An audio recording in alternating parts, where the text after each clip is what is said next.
Thank you, everybody. It is definitely an honor to be here. And I have my talking points on an iPad. And my son was good enough to set it so it will shut off in 5 minutes. So you don't have to worry about me being up here too long. But I truly am honored to be here. And I'm not standing up here alone. I'm standing up here with literally hundreds of people that made it possible for me to be here tonight. It's friends, it's advisors, it's people that have helped me along the way. Some of the friends and advisors, they would help steer our ideas. And a lot of the friends just listened as we maybe complained. They offered us an ear to listen to our gripes. My brother and I and Jeff Beacon started this business literally just as I graduated from college.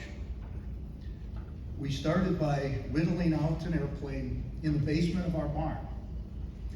And I look at some of these pictures that you just saw there, literally just out of college, and I think back to my parents saying, oh, you can go build an airplane. Well, take the barn, just do it there. But it's with my brother and Jeff that we decided to build a kit plane for the Experimental Aircraft Association. It was called the VK-30. We wanted to build the biggest, the fastest, the coolest, most capable kit plane available at the time. We also ended up making a very hard to build, very hard to fly, very hard to maintain, and very expensive airplane. But there were always people that we could turn to help us through this. There were designers in the beginning that helped us along the way, Tom Hamilton, Walt Taylor, that we could lean on when we had problems. After those trying years as a kit manufacturer, we wanted to do something very, very different. We no longer just wanted to build kit planes. We didn't want to build just the fastest or biggest. We wanted to build the simplest and the safest airplanes that we could. And over time, we realized that what I really wanted to do was build an airplane that my wife, Patty, wanted to fly in. That became the most important aspect as we're moving forward. Now, the people that helped us along the way, 3 of them have been honored by you folks already. One is Jim Oberstar, who was a good friend, who actually helped bring us to Minnesota in the early 90s. The other, Boris Popov, the person who had this crazy idea of let's put parachutes on airplanes. And then, of course, Scott Anderson. Scott, who was the person who tested our parachute, ultimately lost his life making sure that we built the best and safest airplanes we possibly could. And of course, there's an entire team at Cirrus that make it possible for me to be standing here. Some of them are here tonight. Bill King is here. Bill's been with us since the early 90s. He was instrumental in getting us to Minnesota. Bill and I made a trip to Duluth in January 1993. It's about 25 below, blowing at about 40 miles an hour, 3 feet of snow on the ground. And Bill's going, this is where we're going to build airplanes. Thank you, Bill.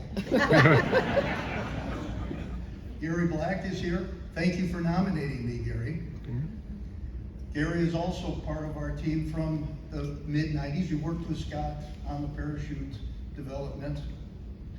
He also, and we have any Cirrus customers that are here right now? Thank you for your business. If you are from the upper Midwest, you probably bought your airplane from Gary Black. I have Paul Johnston here. Paul is the real designer of the SR series. Paul is the one that he and I would argue about things, and literally what came out is the best-selling airplane in the industry. Paul's the designer.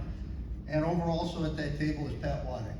Pat started with us as an intern and is now president of Innovation and Operations at Cirrus. Pat and Paul have been with me for about 35 years. And literally, whatever crazy idea we can come up with, if we hand it to these guys, you will see something terrific coming out of it.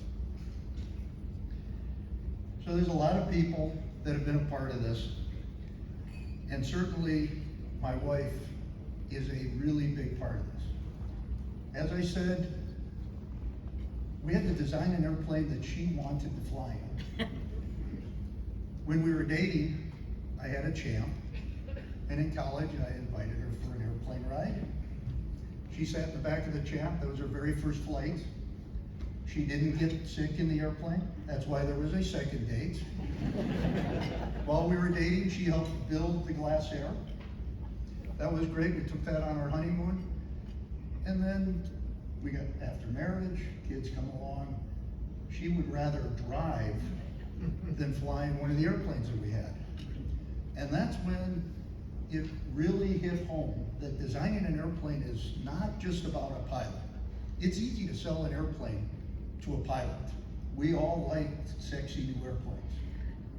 But all of us have somebody else to answer to, and we wanted to design an airplane that the non-pilot would say yes to. And that's what led to first the SR series, which for now the last 19 years has been the best-selling general aviation airplane in the world.